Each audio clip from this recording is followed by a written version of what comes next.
नमस्ते दोस्तों। हिंदी की खूबसूरत, बेजोड़ और अनुपम कहानियों के चैनल में आपका स्वागत है। आज सुनिए उड़िया की प्रसिद्ध लेखिका प्रतिभा राय जी की लिखी हुई कहानी नारंगी। तो शुरू करें प्रतिभा राय जी की कहानी नारंगी। नारंगी उसका नाम है, किंतु वो है रंगहीन। हालांकि कभी रंग था जिस ऋतु में पौधे में फूल खिलते हैं, लेकिन आज नारंगी के जीवन में सिर्फ एक ऋतु है जिसका नाम है ग्रीष्म। पत्ते रहित निदाघ के अभाव, आवश्यकता, दुख, गरीबी, यातना की तपिश से असमय ही अपने शरीर और मन की हरियाली खोकर वो चुक गई है। लेकिन कुछ वर्षों पहले शहर की तलहटी वाली गंदी बस्ती में वो मौसमी हवा थी और थी वसंत के सुरभित मलय का झोंका। किंतु कुछ ही वर्षों के अभावग्रस्त दुखदायी घर गृहस्थी के कारण वो सूखी झाड़ियों से शुष्क हो गई और गर्म आंधी सा रुख अख्तियार कर चुकी थी। वाकई नारंगी कभी खूबसूरत थी, इस बात पर आज वो कैसे विश्वास करे। चिकने जूड़े में चंपा फूल खोस कर कभी वो इसी रास्ते से काम पर जाया करती थी अपनी माँ के साथ। उसकी आंखों में असंख्य सपनों की नीलिमा भरी होती थी। आज वो फुरफुर्रू खेबाल विवर्ण चेहरा लिए मेरे घर काम करने आती है, अपने 4 बच्चों के मुंह में कौर डालने के लिए। शराबी, लंपट, क्रूर, निठल्ले पति का हाथ पकड़ने का प्रायश्चित करने। मशीन की तरह वो काम करती है, बातें करती रहती है। बातें तो नहीं, बुरी बातें ही कहती अपने क्रूर पाखंडी पति के लिए। हर रोज नारंगी के विवर्ण शरीर और चेहरे पर पाखंडी पति की निष्ठुर यातना के नए नए निशान, सुबह के नित्य कर्म की तरह, रात्रि के विश्राम की तरह। नारंगी का पति नियमित रूप से नारंगी की पीठ पर अपने हाथ की खुजली मिटाता, पति होने का नगाड़ा बजाता, उतना जितना कि कोई निकम्मा पुरुष कर सकता है। मेरे घर काम करने आते ही अपनी पीठ और बदन खोलकर वो पति की निर्ममता का पिछली रात का उपहार दिखलाती। मेरी आंखों में करुणा के आंसू भर आते, जबकि नारंगी की आंखों में बिजली की लपलपाती ज्वलंत अग्निशिखा। उसके होठों में अपने पति के लिए दुनिया भर की बद्दुआएं होती थीं, अकथनीय, असहनीय, बुरी से बुरी गालियां और बद्दुआएं। मुझे ऐसा लगता कि नारंगी के पाखंडी पति शंकरा की यातनाएं कितनी ही बर्बरतापूर्ण क्यों ना हो, नारंगी की अकथनीय गालियां, असहनीय बद्दुआएं उससे बढ़कर थीं। दुनिया की किसी भी पत्नी के मुंह से किसी भी पति के लिए ऐसी बद्दुआएं शायद संभव नहीं, सिर्फ नारंगी को छोड़कर। नारंगी अपने बदन के घावों को सहलाते हुए उसे बद्दुआएं देती। हरामी, भरी जवानी में रास्ते में गिरकर मर जाए, उसके सिर पर बिजली गिर पड़े, उसे सांप डस ले, किसी बड़ी बीमारी से हाथ पैर गल जाएं, मेरे ही सहारे पड़ा रहे कोढ़िया, उसके मुंह में कीड़े पड़ें, आंखें फूट कर बाहर लटकने लगें, घर भर छुछुआता फिरे, हरामी खून की उल्टी से मरे, जल्लाद पर ट्रक गाड़ी चढ़ जाए, कलेजा को चल जाए, अंतड़ियाँ बाहर निकल जाएं, अनजान बीमारी पकड़े, गंधाती लाश सा सड़ा पड़ा रहे।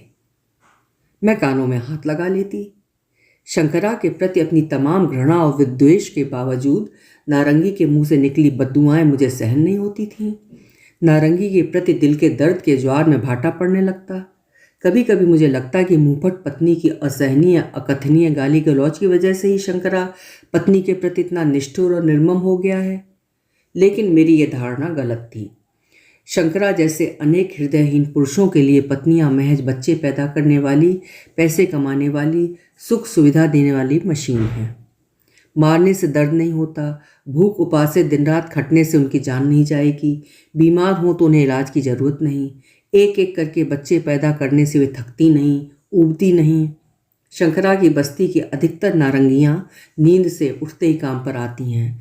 तुरई के फूल की तरह एक ही रात में उनके कुंवारे जीवन का सुखी सपना टूटकर बिखर जाता है। कभी कभी नारंगी के बदन पर शंकरा की मार के निशान देखकर मैं सिहर उठती। मुझे लगता कि इसी तरह शंकरा के हाथ की मार खाते हुए एक दिन नारंगी की जान चली जाएगी।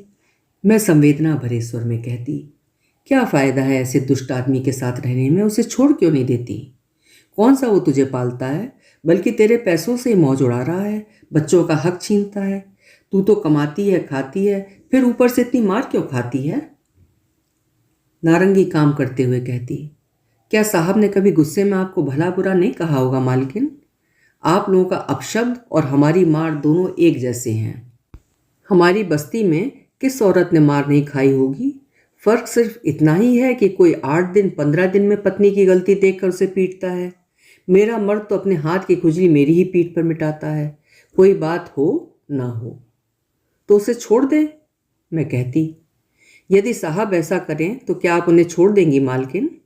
नारंगी ने सवाल किया। मैंने अप्रतिभ होकर कहा, यह तब देखी जाएगी।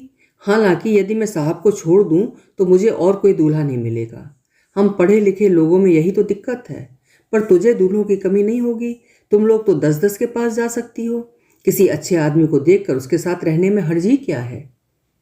नारंगी मुंह ऐंठ कर कहती, सभी जगह एक ही बात है। आज जो आशिक बने दिलो जान छिड़कते हैं, स्वर्ग से चांद ले आने का वादा करते हैं, कल हाथ पकड़कर अपने घर ले जाने के बाद शंकरा हो जाते हैं। कौन कह सकता है कि वे लोग शंकरा से भी अधिक अमानवीय नहीं होंगे? बार बार कीचड़ में पैर डालने की क्या जरूरत है मालकिन? इसीलिए जानबूझकर एक ही आदमी की मार और गाली गलौज सहती हूँ। अब उससे नाराजगी या अभिमान कैसा? अब तो उससे प्यार और सुख पाने की आस तक भी दिल में नहीं रही। इसीलिए मार खाने से बदन में चोट लगती जरूर है, पर अब दिल नहीं दुखता। दूसरे पुरुष से फिर प्यार और सुख की आस लगाने के बाद हताशा हाथ लगे तो दिल दुखेगा, मन रोए बिलखेगा, जिंदगी बेजान सी लगेगी, जैसा कि शुरू शुरू में शंकरा से मार गाली खाने पर लगा करता था। घर बदल देने से, पति बदल देने से औरत का नसीब तो नहीं बदल जाता मालकिन। मैं कुछ ना कह सकी।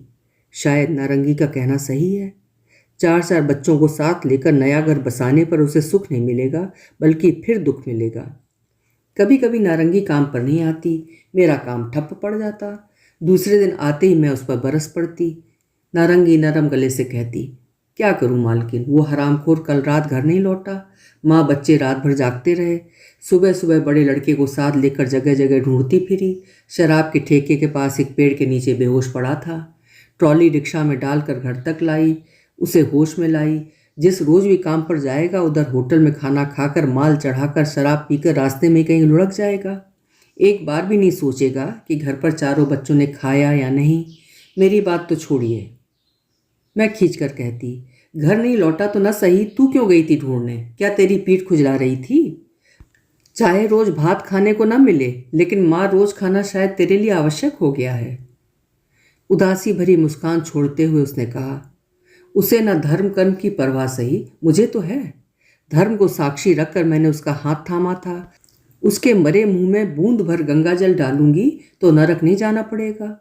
मुझे तो बस इसी बात की चिंता है कि किसी दिन पिए हुए किसी कुलक्षणी छम्मक छल्लों के चबूतरे के नीचे कहीं मरा न पड़ा हो। 4-4 बच्चों का बाप है, पर मरते समय मुंह में एक बूंद पानी डालने वाला कोई वहां नहीं होगा। बासी मुर्दा बनेगा, म्युनिसिपालिटी की मुर्दा वाली गाड़ी में उठा कर ले जाएंगे। मुझे पता भी नहीं चलेगा। सूखी मछली और भात खाती रहूंगी, कांच की चूड़ियां पहनती रहूंगी। नारंगी के रोज रूखे चेहरे पर करुणा उभर आती। उसकी रोज की जलती हुई आंखों में बारिश के गुप्त छींटे पड़ जाते। मुझसे नजरें चुराकर काम के बहाने वो चली जाती। कभी कभी मुझे लगता कि परिस्थितियों ने ही नारंगी को मुंहफट, रुक्ष और नीरस बनाया है, वरना वो कोमल हृदय स्नेहमयी नारी ही तो है। नारंगी 1 जून हमारे घर खाना खाती, काम खत्म करके दोपहर 12-1 बजे अपने घर लौटते समय। यही उसके दिन भर का खाना समझ लो। सुबह हमारे घर चाय पीती है। शाम का काम खत्म करके जब वो वापस जाती है, तब घर पर जो कुछ होता है पति और बच्चों को परोसने के बाद वो खुद गिलास भर पानी या थोड़ी सी लाल चाय पीकर सो जाती है। उसकी रात की खुराक शराब के नशे में धुत हो लौटे पति की मार और यातनाएं होती हैं। अक्सर नारंगी अपने हिस्से के भात में से बचाकर अपने पल्लू में बांधकर घर ले जाया करती। जिन दिनों घर पर खाने को कुछ नहीं होता, पूछने पर कहती, पेट मरोड़ रहा है, बदहजमी हो गई है। व्रत उपवास में उसके बच्चों के हिस्से का पकवान अलग से देने पर भी वो अपना हिस्सा पूरा नहीं खाती।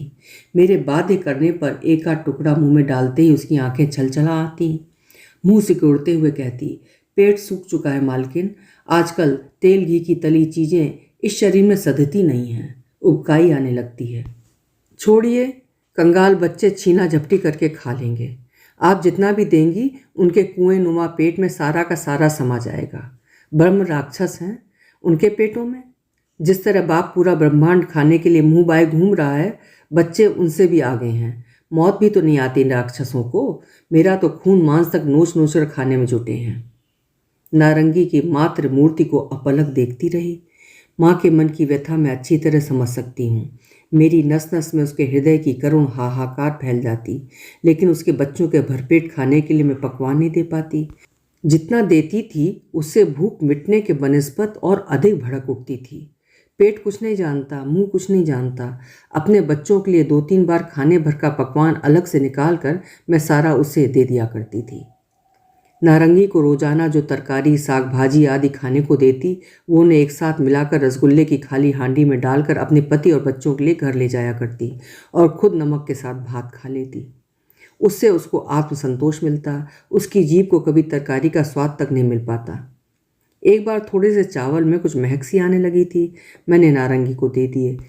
कम से कम रोज रात को एक आध मुट्ठी भात तो खा लिया करेगी, थोड़ी बहुत महक से क्या फर्क पड़ता है। उसके बाद 2 दिनों तक नारंगी काम पर नहीं आई। पता चला कि उसकी तबीयत ठीक नहीं है। मैं घबरा गई।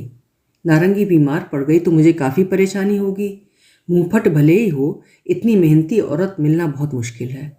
शहर के बाहर हमारा नया मकान था, नारंगी का घर करीब ही था। उस दिन पति के दफ्तर चले जाने के बाद मैं रिक्शा लेकर नारंगी के घर गई।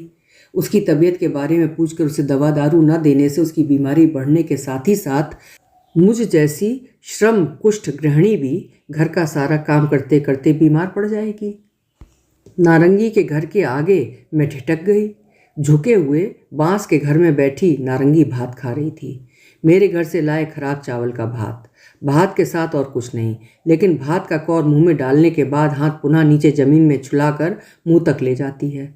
उंगली का पोर जीभ से चाट लेती है। मैंने सोचा खटाई भुनी हुई सूखी मछली या फिर नमक मिर्च होगा। नीचे जमीन में डालकर वे लोग खाया करते हैं, लेकिन मुझे देखकर हैरत हुई कि नारंगी जमीन पर ही उंगली छुला रही है। नीचे चुटकी भर भी नमक नहीं था। मुझे देखते ही जल्दी जल्दी कौर मुंह में डालकर उसी तरह जमीन पर उंगली छुलाकर चाटते हुए मेरे पास आई। मैंने पूछा, नारंगी किस चीज़ के साथ भात खा रही थी? कुछ नहीं, नमक लाने के लिए आज 10 पैसे भी नहीं मिले। चुटकी भर नमक उठलिया में पड़ा था, एक आलू पड़ा है, वो आएगा तो खाएगा। बिना नमक के साहबजादे को कौर गले से नीचे नहीं फंसेगा। मानो वाकई राजा महाराजा हूँ। नारंगी ने हंसते हुए कहा, सब उसी के पेट में जाए, जल्दी ही भस्म हो जाए। लेकिन मेरा मुंह नमकीन होने लगा था। मैंने पूछा, जमीन से क्या लेकर चाट रही थी? कुछ नहीं मालकिन, सिर्फ बच्चों की तरह अपने मन को बहलाने की बात है। खाली भात खाने की सोचने पर भात गले से नीचे नहीं उतरेगा। इसी तरह झूठ मूठ उंगली चाटने पर भात नीचे उतर जाता है। उसमें कुछ स्वाद हो या ना हो, सब अपने मन पर निर्भर करता है। जिस दिन भात के साथ कुछ नहीं होता, मैं इसी तरह खाती हूँ। अपनी उंगली के पोर का भी तो कुछ स्वाद होता है। मेरा कौर नीचे धंस जाता है। हालांकि नारंगी खुद को ठग कर फीकी जिंदगी से रोजाना स्वाद निकालने की बात कहकर मुस्कुरा उठी, लेकिन मेरी आंखें नम हो आई थीं। रोज सब्जी काटते समय हमारी थालियों के इर्द गिर्द जितनी सब्जी बिखर जाती है, उतने में तो नारंगी पिकनिक मना सकती है। कभी कभार नारंगी दांत निपोर कर विनती करती, मालकिन साहब की कोई पुरानी कमीज हो तो दे दीजिए ना। वो करम जला तो जो भी कुछ कमाता है सबका सब पेट में डाल लेता है। पेट के अलावा पीठ की उसे चिंता ही नहीं। जाड़े में आधी रात को कांपते हुए लौटता है। मैं उसे एकटक देखती रहती।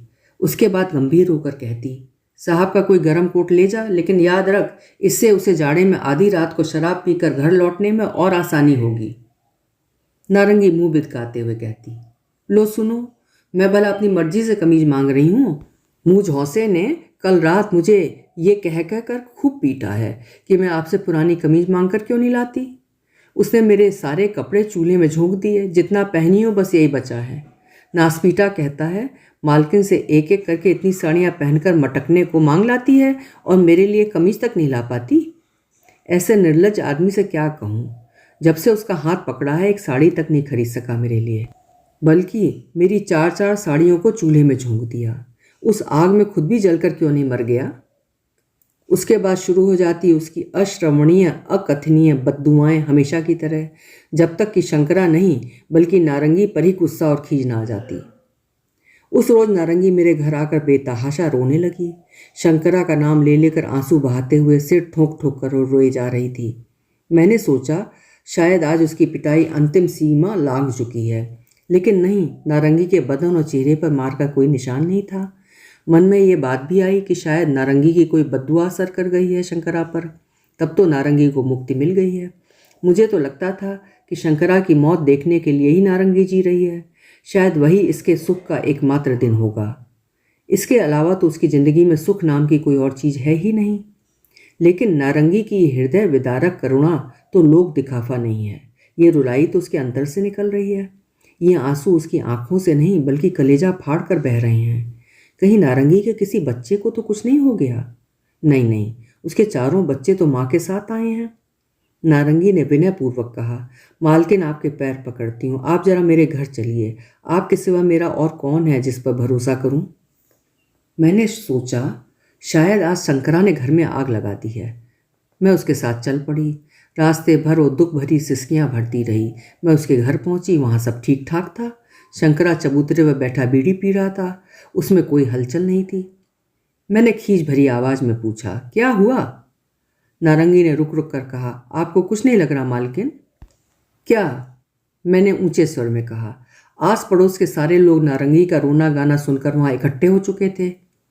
नारंगी जमीन पर सिर पटक पटक कर पुनः रोने लगी। अपनी रुलाई में सुर डालते हुए वो कह रही थी, किसी डायन चुड़ैल ने इसकी मति फेर दी है। किसी ने इस पर जादू टोना कर दिया है। ये आदमी कल से गुमसुम बैठा है। मेरे बाप दादा का नाम लेकर इसने गाली नहीं दी। मुझ पर एक बार भी हाथ नहीं उठाया। जहाँ बैठ जाता है वहीं बैठा रहता है। जो कुछ परोस देती हूँ सुधरे हुए बच्चे की तरह चुपचाप खा लेता है। और दे कहकर बर्तन भाड़े नहीं पटकता। यहाँ तक कि कल बूंद भर दारू भी नहीं पी इसने। हे भगवान, क्या हो गया इसको? जिस रोज से इसके घर आई हूँ ऐसा कभी नहीं हुआ। इस पर जादू टोना ना हुआ हो तो भला ये मुझ पर हाथ उठाए बगैर रह सकता था? किस चुड़ैल से हमारा सुख देखा नहीं गया? मेरे भले चंगे आदमी को इस तरह बेढंगा और निठल्ला बना दिया। उसका वंश बूढ़ जाए। वो मुझे मारता पीटता था, काटता था, जो चाहे करता था। इसमें किसी के बाप का क्या जाता था? पुनः ढूं ढूं सिर पटक कर नारंगी रोने लगी। सभी अवाक थे, मैं भी। लगता है इस औरत का दिमाग खराब हो गया है। इसे इलाज की ज़रूरत है। अब शंकरा बीड़ी फेंक कर उठ खड़ा हुआ। मेरे करीब आकर बोला, कहिए तो मालकिन, क्या खून हमेशा गर्म रहता है जो उसको मारता पीटता रहूं? और कितना पीटूं इस औरत को? पीटते पीटते मेरे हाथों में दर्द होने लगा है। इसीलिए मैंने सोचा कि नहीं, अब अच्छे रास्ते पर चलना चाहिए। इस औरत को भी कुछ फुर्सत देना चाहिए। लेकिन ये भला ऐसा होने दे तब ना। देखिए ना किस तरह बिलक बिलक कर रो रही है, मानो इसके बच्चे और घरवाला मरे पड़े हों। बड़ी बड़ी आंखें फाड़ कर शंकरा नारंगी पर गुर्राया। अपनी मुट्ठी बांधते हुए बोला, अब तू मार के बिना रह नहीं सकती। तेरे बाप दादा साले सबके सब मार खा खा कर जीते हैं। साले ठीक हो चुके हैं। हरामजादी चुप रहती है या नहीं? शंकर ने तड़ाक से एक थप्पड़ उसके गाल पर जड़ दिया। होंठ फटकर उससे खून की धार बह चली। नारंगी ने रोना बंद करके शंकरा की ओर देखा। उसकी आंसुओं में डूबती उतराती आंखें मुस्कुरा उठीं। उसने कहा, मुँह झौसे को कुछ भी नहीं हुआ है रे। मुझे डराने के लिए कल से ढोंग रचाए बैठा है। सोचता है कि मर जाएगा तो मेरा घर और बच्चे बर्बाद हो जाएंगे। मैं डर जाऊंगी इसे कुछ होने से। भला इस पर कौन जादू टोना करेगा? इसे भला मौत कहाँ रखी है? मुझे खाए बगैर ही मरेगा। मैं मूर्ति बनी नारंगी को देख रही थी। उसका पति प्रेम हृदयंगम कर रही थी। नारंगी ने अपने होंठ से खून पोंछते हुए कहा, घबरा कर आपको बुला लाई थी मालकिन। इसे तो कुछ भी नहीं हुआ। इस अच्छे खासे आदमी के बारे में कितनी अनर्गल बातें सोच चुकी थी। आप घर जाइए। शंकरा ने नारंगी को धकियाते हुए कहा, तेरी इतनी हिम्मत हो गई कि मालकिन को इस नरकपुरी में खींच लाई? लगता है तेरा दिमाग फिर गया है। नारंगी ने शंकरा का धक्का संभाल कर उसे चुप करते हुए कहा, छी, तेरे लिए ही तो मैं मालकिन को यहाँ बुलाकर लाई थी। फिर कभी यदि ऐसा ढोंग रचाया तो मुंह में एक बूंद पानी भी नहीं डालूंगी। प्यासा छटपटाता रहेगा, समझ ले। लौटते समय रास्ते में मैं सोच रही थी, दोहरी जिंदगी के ऐसे असहनीय उतार चढ़ाव को इतनी सहजता से स्वीकार कर लेने वाली नारी सिर्फ नारंगी ही हो सकती है। यदि मैं नारंगी से इतना ही सीख लूँ? नहीं, ये कतई संभव नहीं, क्योंकि मैं नारंगी नहीं हूँ। मैं हूँ। नारंगी के अंदर का मैं शंकरा के अंदर गहरे से गहरे डूब कर मर चुका है। अब नारंगी अपने अंदर मैं को नहीं ढूंढ पाएगी। इसीलिए वो सिर्फ शंकरा की पत्नी नारंगी है, उसके अलावा और कुछ भी नहीं। अभी आप सुन रहे थे प्रतिभा राय जी की लिखी हुई कहानी नारंगी। कल मिलेंगे फिर किसी कहानी के साथ। आपका समय शुभ हो, मंगलमय हो।